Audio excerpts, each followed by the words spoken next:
Intercampus Moves and Campus Master Plan. Sherri Bell. Thank you. I'm going to actually stand up for this so I don't have that glare in my eyes. I'd like to first start by introducing our distinguished guests here today from Think Space, and I'll just have them introduce themselves. They're going to be speaking quite soon after I finish the introduction. So over to you, Len. Okay, I'm Leonard Rodriguez from Think Space Architecture Planning, and I'm really glad to be here. I'm Joylyn Husky. I'm with Nav Consulting. Also very glad to be here. My name is Ray Wolf. I'm a partner at Think Space Architecture, and I'm extremely glad to be here. Now, just point out too that these three have gotten to know our campus really well, have gotten to know the people here, and Ray even more so, because Ray is the architect of our beautiful, under construction, Alex and Joe Campbell Center for Health and Wellness. That building, so Ray's been involved with us for quite some time. What I'm going to do to start with, Heather, can you please pull up the PowerPoint for the campus renewal? That's a different one. I'm going to start with just a little bit of context before I hand it over.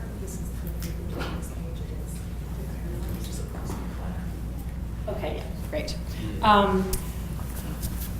I'm just going to go through some general information before I hand it over to Len and Company, as we fondly call them here. We have been embarking on a process that we as a college have been calling campus renewal. And in campus renewal, there are two aspects.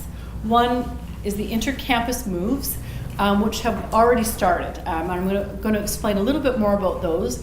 And then the second is the campus master plan. And that's what Joy Lynn and Ray and Len have been helping us with.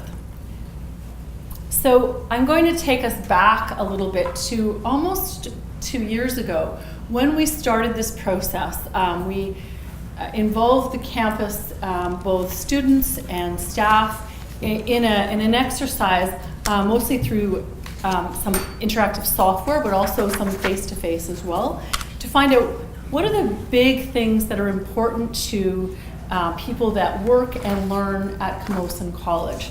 And so from there, we designed 6 principles. The first one is that space supports the student experience. That was the number one thing. And within that, a lot of people spoke about how important it is when we have the opportunity to look at particularly our older buildings and reshape them so that there is more space for students to interact, for faculty to interact, for people to get together and have that collaborative feel to it. A lot of our buildings on this campus are older, and they weren't built with that way of looking at education at the time. A campus builds community was another of the principles for decision making. Space supports excellence in teaching and learning. And what was meant by that is, again, when we have the opportunity to relook at our space or renovate space, that we capitalize on that opportunity to make the space the best it can be for teaching and learning. Space is an infinite result, a finite resource, and with that, we have to really be careful with the space that we've got. Although we have some new buildings, we also have more students, and so we have to really be considering that. And that principles about space are informed by input and consultation. And this one will keep coming up as we talk a little bit more about the vision for the future over the next 20 years. What you're going to see tonight from our guests at the front here is an architect's view of what we could be. But every single project that they are going to outline involves a deeper look at consultation around that space, involving both architects, planners, educators, facilities, in looking at how we do that. And then campus planning is a long-term strategy and is always looking forward, not what is just today. We have to be thinking about what could be in the future. Okay, intercampus moves. So what I'm going to do now is just describe to you some of the moves that will take place or are already in the works. Now, as you know, we've got Health and Human Services. That project is on time, so it looks like we'll be moving in the summer the majority of Health and Human Services from Lansdowne to Interurban. And with those moves, we will have empty spaces here, including a lot of this building, and space in Fisher and in Ewing, in the Paul building. So Health and Human Services, if you recall, have their program areas all over this campus. So there'll be space that we can capitalize on. And that's what ThinkSpace has been doing with us, is looking at every single space to help us plan for the future. But also in these first moves, all they've done is that kind of mathematical look at what program areas could move from interurban to Lansdowne. And now we have to then get into the deeper consultation and work on what I'm about to share with you.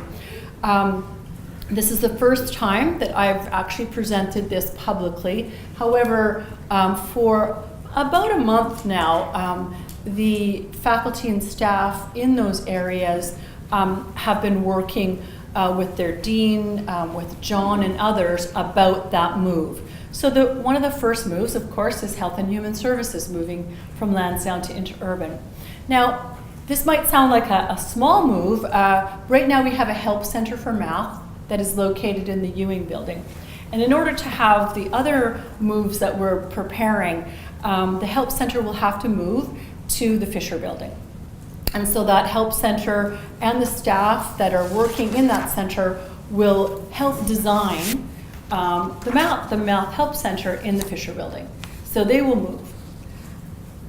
The School of Access from interurban will move to Lansdowne, and that's not the entire school. There will be still some staff in Access that will remain at interurban, but for the most part, a large majority of them will move to interurban, and they will, again, the majority of them will go into the Ewing building. That's why the Math Health Center had to move out of there so that Access could move in. Information and Computer Systems will move from interurban to Lansdowne, and they'll move into the Fisher building. Right now on this campus, we have university transfer courses in computers and systems here. And so this is actually, this will allow some really good opportunity for kind of crossover. So that some of the first year courses students can take together, and then they can branch off and do different aspects of computer systems. You might recall John did a presentation last year about the fact that we've received 40 new seats in technologies. And so this will also lend to those new seats being able to be part of the Lansdowne campus, and there'll be room to expand if when they move from interurban into the Fisher building. Now, to do these moves, these intercampus moves, the first step, of course, was consulting people. Some staff and faculty are very excited about the moves, and others aren't. And we've been working with them. But to kind of take this opportunity, because this is a big opportunity for us to also, if you go back to those principles, upgrade some teaching and learning spaces, and also provide that much needed collaboration space. And so the part that I haven't talked about, I'm going to go back here, is this building. Because a lot of what happens in this building, if you walk around, for board members that haven't been in this building, when you leave, you have to go down the hallway because you'll see hospital rooms. So we have big spaces that will be empty that would really lend well to collaboration space, meeting space. On either campus, we can't hold a meeting. I mean, this is our largest room just about, is the one you're in. So if it gets any larger than this, we actually don't have space. So there's some opportunities too in this building to create spaces for employees and students to collaborate and to work together to meet. So those are the intercampus moves. I just want to tell you the infrastructure that we've already put into place for those moves. Now the project leads for all of the intercampus moves are myself and Ian Tull. And Ian, if you don't know Ian, wave. And Ian and Anne-Marie have been working really hard on all of the moves. And Amber, why don't you give a wave too? Amber has been supporting our group. So Ian and Anne-Marie, Amber and myself have been meeting quite regularly and also been every Monday on Skype with the team up here. And so right now when we're looking at just the intercampus moves, not the master campus plan, it's Ian and I that are leading that project. The design part, we've been working with ThinkSpace and will continue to work with the architects that are in front of you here when we drill down to those other sub-projects. So when we start looking at this building, we'll work with the architects along with educators to create a project, which is what the construction will look like. The physical space, of course, that's Ian and his staff. And then there's something that I'm really concerned about, and that is the people piece. So I said to you, and people kind of smirked, but change is hard for a lot of people. And some people embrace it. I was talking to a faculty member in computer systems who can't wait to move over here. She's just got big ideas about being on this campus and how that's going to work really well. Other people are, maybe they've been in a space for 25 years. So the people piece is important to us. And to that end, we have Jen Stone, who is an employee of Camosun, and she's been working as a project manager on the colleague renewal project, which is our system within the college. And she's now got a little bit of time, and we've borrowed her from the registrar to work on this aspect of it. And so she's been doing a great job in just trying to see what it is that people need and then helping us fill that need. And then the group on the bottom is the Intercampus Move operational group. And that's a group of mostly directors at the college at that level who are working in a service area that will be affected next year. Because we know that there's going to be a crunch, and that's what I'm calling it, is that crunch time when we move all of health and human services to interurban. And we haven't renovated the space here. And so there will be a crunch around parking and food services, etc. So this group has been working with us on brainstorming ideas and looking at solutions just for that period of time. So how are we going to handle the library when Health and Human Services moves there? What about the food services? What about interim measures that we can start taking? And so we've been working on that plan. And the reason I kind of tell you this is just to let you know that what's going on, but also to kind of separate the two projects that our architects are going to share with you to this one. This one is already up and going, and it's directly connected to welcoming all of the people to interurban that are members of the Health and Human Services School. So that's that part. So campus master plan. What is it and what is it not? So you're going to hear today, and it's pretty exciting. I've seen this now, I don't know, 5 times, and we keep changing it every time we get together. But you're going to see as a board a presentation that hopefully you'll see a vision for the future. It's a look to 25 years down the road. What could we possibly be here? It's a framework for strategic action. So when if there's a possibility of a building or a new program area, we would go to this plan to look at what spot would it best fit in.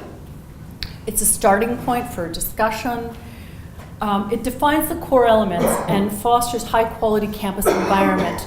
I have to say that working with Ray, Joylyn, and Len has been it's just been fantastic. I feel like they're part of Camosun, And with their experience all over North America designing campuses, they've just come up with some really creative, but also very sound ideas because they know us so well.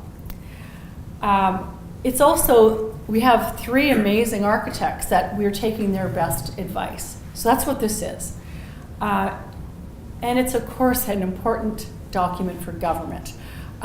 If you recall when Kevin Brewster came to our January meeting when he was talking about the health building, he mentioned, I'm really looking forward to getting your master campus plan, because this does help government especially when they're looking at if they have some year-end capital money. Oh, I know if we give this money to Camosun, this is what they're going to do, and they're going to do it right away because we already have a master campus plan. It's not a roadmap. What you won't see is on this date you should do this and it will cost this amount of money. That's not what it is. It's more of it's a visionary document that can be done in any order that we see fit. And it doesn't envision specific building configurations. What you're going to see is a lot of buildings, and you'll probably go, holy cow, I mean, this looks like we're just filling the space, including all the parking lots. But again, it's that there's no specific buildings. It's where we could construct a building if we needed to. So that's just a little bit about the intercampus moves and the master plan. Any questions before I pass it over to the team?